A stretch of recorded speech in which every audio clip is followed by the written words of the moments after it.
Yes, it's time to talk once again about gold. I had a question just recently, and I've also seen some rather silly videos just recently about how low gold price could go. And there's also some reasonably insane videos out there that reckon that the gold price could go as low as 300, 400, 500, you take your pick. Even down to the fact that gold could be worthless. Now, these videos are very dangerous, and the reason they're dangerous is that they create a sentiment, and if public sentiment is against gold, then people will not own gold, and if people do not own gold, then when the worst things happen, then they will be simply wiped out. So let's have a look at gold, shall we? From the point of view of how much gold costs to produce at the mine. Because at the end of the day, this is the price that gold cannot possibly drop below its mining cost. Well, I suppose it could do, but it couldn't drop below it for long. It might drop below it for a month, and then they're going to have problems. Now, on average, mines produce only 5.3 grams of gold for every tonne of rock moved. So that means that nearly 6 tonnes of rock per ounce of gold have to be moved. But that's not the end of it. The gold then must be extracted, and the process for this varies on what the gold deposit is, what its characteristics are, and the actual type of mine. And the costs also vary. With a lot of gold, especially in the States, then it's a simple filtration process. You've all seen it on Gold Rush. You've got the sluice boxes, and the sedimentary material gets washed down the sluice box and the gold gets collected at the bottom.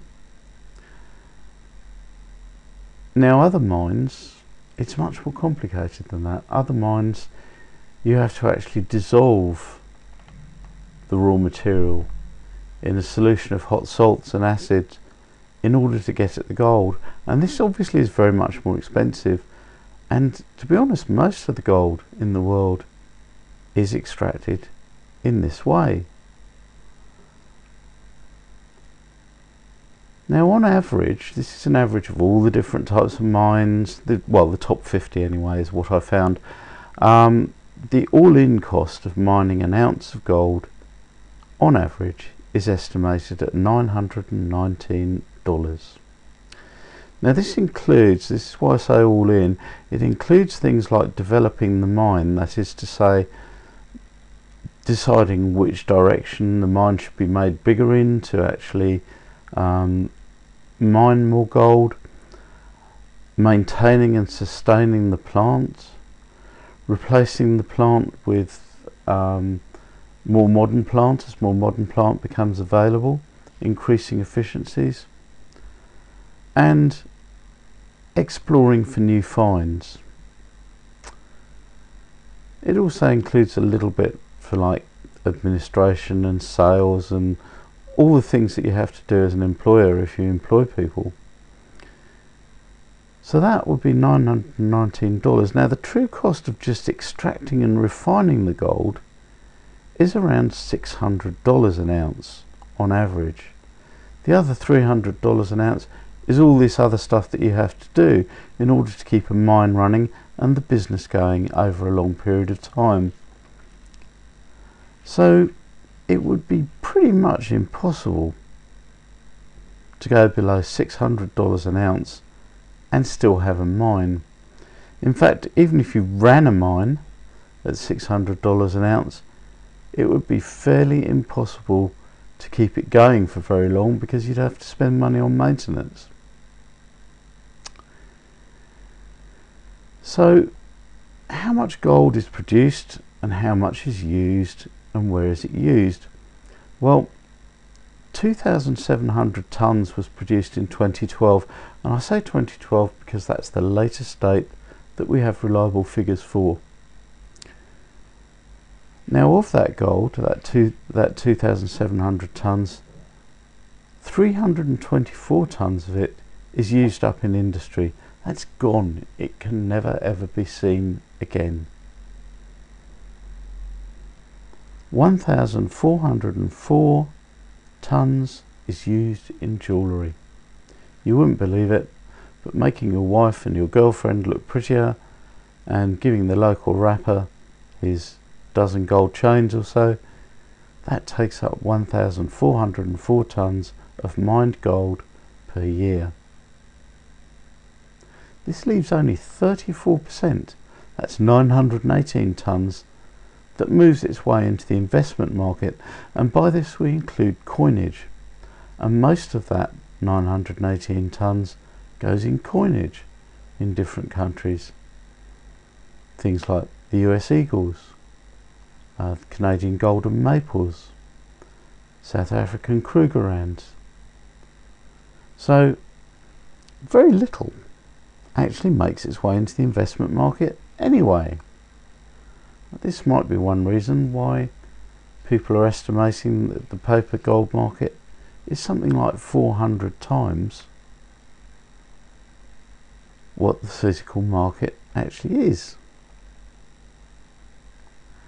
So let's recap this a minute.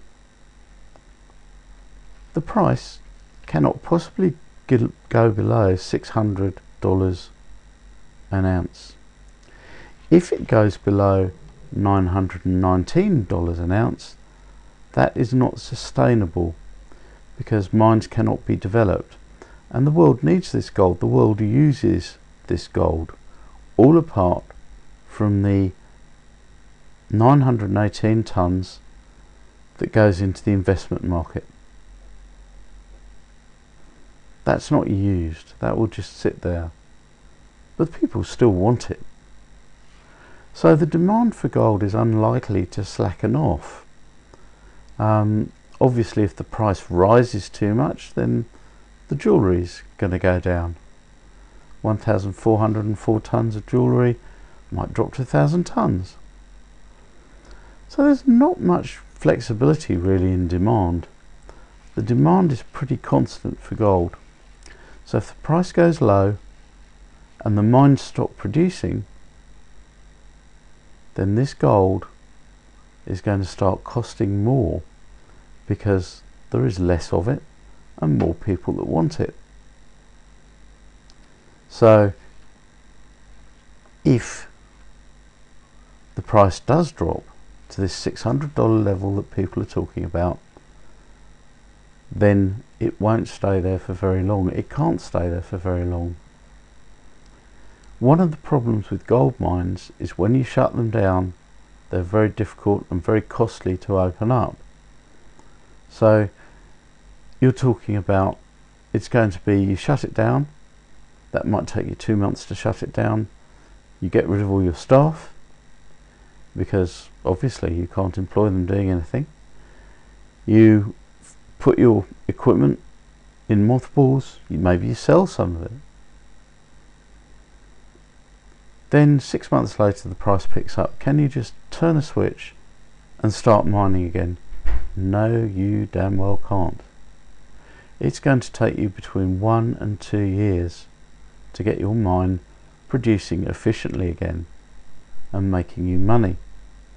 So the price of gold during that time, where there's people that are trying to bring mines back into production, is going to soar. So this whole thing about the gold price dropping is a bit of a red herring. It can't possibly drop lower than $900 or so for a long period of time. It might do for a short period of time. And as for getting to $600, well, if it gets to $600, mines are just going to close overnight. and the price is then going to go back up overnight because the supply will contract and the demand is always going to be there. Now let's tackle the other thing. There's a lot of people who say that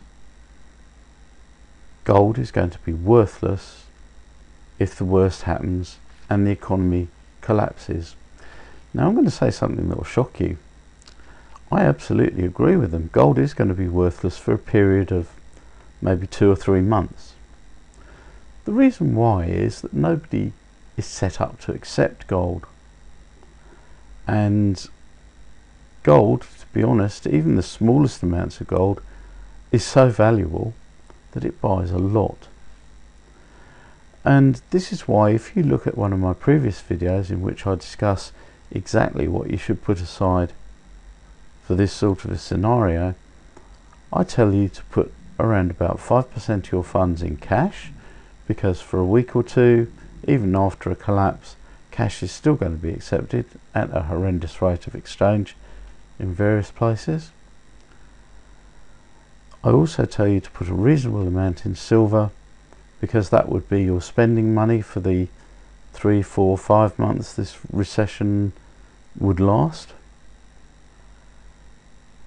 But I tell you to put the bulk of your money into gold or property, depending on how much you've got.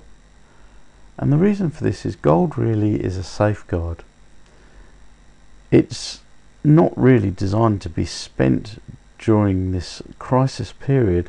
It is designed to make sure that after the crisis period is past, you still have some wealth. And you need to bear this in mind when you're investing in gold, that if you're investing in gold for the purpose of retaining your wealth, you need to make sure that you do have some silver and a small amount of cash around as well, so that you can tide over those first few weeks and those first 2 or 3 months. So in short, when you see these videos that say gold is going to be worthless, don't believe them. When you see these videos that say gold, the price is going to drop down to $400 or $500 overnight, don't believe them. When you see these videos that think that the price of gold is going to go back to $35 without a substantial revaluation of the dollar along the way, don't believe them. Well, I hope you've found this useful, and if you have, please subscribe and please spread this, because this message really needs to go out there. Thank you very much. Goodbye.